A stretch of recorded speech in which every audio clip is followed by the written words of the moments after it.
The streak is over. The Boston Celtics defeat the Cleveland Cavaliers 120-117. Jason Tatum, 33 points, 12 rebounds, 7 assists. Al Horford, you old man, you dirty old man, 20 points, 4 out of 5 on three-point range. And Derek White, 19 points, also 4 of 7 from three-point range. For Cleveland, we had Donovan Mitchell with a big game. Took a lot of shots, but a big game nonetheless. 35 points on 29 shots. 3 of 11 from 3. Evan Mobley, 22 points, 11 rebounds, 6 assists. Nice comeback at the end there for Cleveland. Boston looked like the better team for pretty much the whole night, in my opinion. For me, when Boston is attacking the rim and not settling for just flat-footed threes, when they're actually getting to the rim, if a three comes out of it, that's great. But when they're attacking the rim, to me, this is the Boston team that is pretty tough or impossible to beat. Again, let's remember, they didn't have KP. They didn't have Porzingis. Darius Garland was really bad today. 3 of 21 for 8 points. And, got to give Garland love because most of the season he's been fantastic. But this was a stinker. This was a stinker for sure. The Celtics put up... Do you want threes the Celtics put up? You want to guess? This is below their average, too, by the way. Also, that means that it was less than 50. Yeah. Oh, see, like less than 50 is not...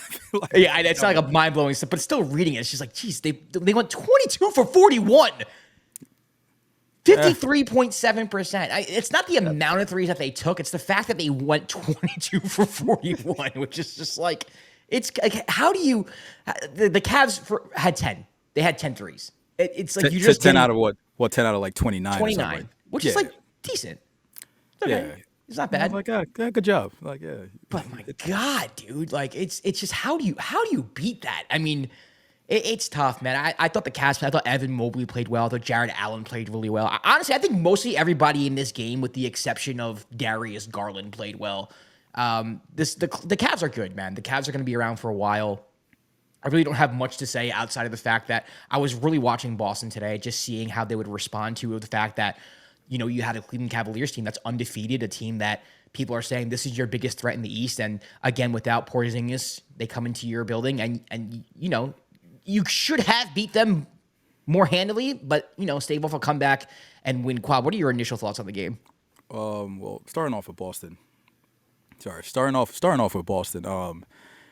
The first half, they just kept launching and making threes. I think every starter hit at least 2 threes to start like the first half, which is ridiculous. I think Tatum was 4 for 4 in the first half, and it just makes it very hard to guard because they take a huge amount of threes and then they force you to take tough twos. So by that math, it ends up working out in their favor. Like you said, Darius Garland had a rough game, a stinker, but it was just one. You're playing against some of the best perimeter defenders in the league, in Derek White and Drew Holiday, but he just missed a bunch of shots where he usually makes. Like a lot of those floaters that he makes are like weird step foot shots. Like he usually hits all those, and they were just off. So it was just a tough game. I don't envision him having that type of game if they were to like face off again, but they needed like a solid Darius Garland game for them to have a chance today. And even without that, they got back in the game in the third quarter, and it was, I think, maybe a 3-point game at a certain point. I could be wrong, maybe a little closer than that. No, they got 3. Yeah. Yeah, a 3-point game at that point, and they still had a chance. And to me, the difference in that fourth quarter was Boston's defense and the fact that they attacked the rim. Like you said, they didn't just settle for bad threes in the fourth quarter. Like, Tatum has been shooting phenomenal this season, to start the season. But when it comes down to it, he is one of the best drivers of the basketball when he wants to be. Do it, bro, every time. The man is 6'9", a 6'9" wing, like with long arms. It's like why don't you just do that every time? He took a sidestep 3 like late in the fourth. I'm like, dude, like you've been going to the football quarter and good things have been happening. What are you doing? Good things have been happening. Why are you doing that? And even Jaylen Brown, he had a couple of takes to the rim too. That was kind of like the difference. They got stops, and part of that also is due to the fact that because they shoot such a high volume of threes, the defense feels like they have to push up on them on a 3-point line, and it opens Right. up the driving lanes, which it makes sense. But again, when they decide to just kind of put your head down and attack the rim, they have two of the best drivers in the game. Even I'll even say four, because Drew Holiday can get to the rim and hit tough shots. So can Derek White. So, and it ends up working out in their favor. On the Cavs side, again, they were missing a couple of players also. They didn't have Isaac Okoro, who would probably be the Right. primary defender on Tatum. They didn't have Karis LeVert coming off the bench. But, like, great game by Craig Porter Jr. Like, if I know Cavs fans, they loved him last year. He started a bunch of games because both starting guards were out, and he played really well last year. So him coming off the bench, he made a lot of big plays for them during the comeback, and you could see how, again, we talk about when we talk about some other teams, like we talk about the Warriors and such, like you could see how like the Cavs actually have a really deep team. Yeah. In this instances where like you have like a Craig Porter Jr. who really hasn't played that much, comes off the bench and makes an impact. Georges Niang, he hit a bunch of tough shots also, and one of my favorite players on the Cavs, Ty Jerome. He's just having a great year. I'm always going to shout him out every time. Everyone's good except Garland in my mind for the Cavs, which is crazy. Like that's the last person I think I expected to have a bad game. I wouldn't expect. I didn't expect it, but he has thrown up some stinkers. I mean, I'm a Knicks fan. In the playoffs, he threw up a couple of them against us. But I'm not saying this season he's been playing. Yeah, phenomenal. this year he's been good. He's been great. He's been good. So I didn't expect this guy. Like even just because even if he had like a rough game, I didn't expect this type of rough. It was a rough game for him. It was a rough game for him. But I mean, so, like we've been saying this since the first game of the season. Celtics are tough.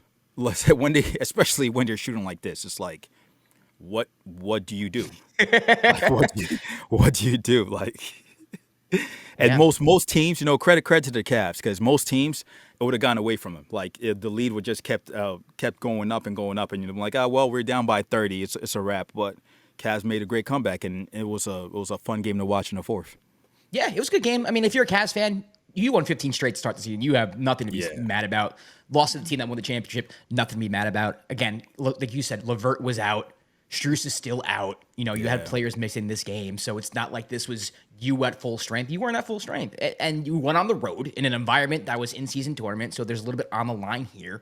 In an environment, too, where, in a lot of NBA games, when a team gets up 20, 15 points, there's like, okay, we might have got this in hand, and we can relax a little bit. But the in-season tournament, like, the more you win by, the more it benefits you. So a lot of these games, like, are you encouraged to run up the score? So it wasn't like it was a game where, that could have been a possibility. So I thought the Cavs played well for the most part. Obviously, you had that little bit like the second and third quarter where the Celtics were pretty much dominating the game. But a lot of it has to do with the fact that they just, like, Peyton Pritchard hit a three. There was a play where, like, Jason Tatum drove into the lane, they swung the block, and then got into the paint again, and, like, Jaylen Brown was screening Peyton Pritchard's man from like 28 feet out. It's like, why are you even like? Why do you even think to do that?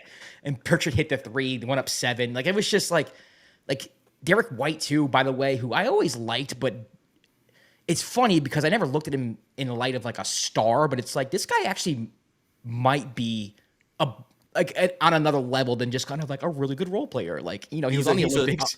I'll say this: no, they have star role players. That's the difference between them and a lot of teams. But he might be more elevated than that for me. He's ridiculous, dude. He's insane. Yeah. So I mean, good. I mean, I was gonna say, sorry, the one I was gonna say with the Cavs, like you said, they started off strong to start off the season. Winning in the NBA is hard. Like this is not the winning streak is nothing to scoff at. Like winning in the NBA is hard, and I've seen a couple of things that people have been saying like unnamed GMs and stuff, and being like, oh well, this is not the type of team you take serious come playoffs, and all this type of stuff. And I'm like, look, you can feel that way, like if you want, but the Cavs are a very tough team, and you make sure right now you stack up enough wins, so if you're a high seed, so you can get further in the playoffs. That's what you're supposed to do. So they're having a great season still. This was a tough game for them, but it was still, at the end of the day, it was still a winnable game. Yeah. All right, so 120-117 is the score. The Celtics hand the Cleveland Cavaliers their first loss of the season. Stay tuned. Tomorrow, Kwab and I will be doing our power rankings and also a full episode soon. So make sure you subscribe, like, comment, all that good stuff. Let us know what games you want us to react to as well. We'll be doing that all season. We'll see you next time for another episode of The Dime. Peace.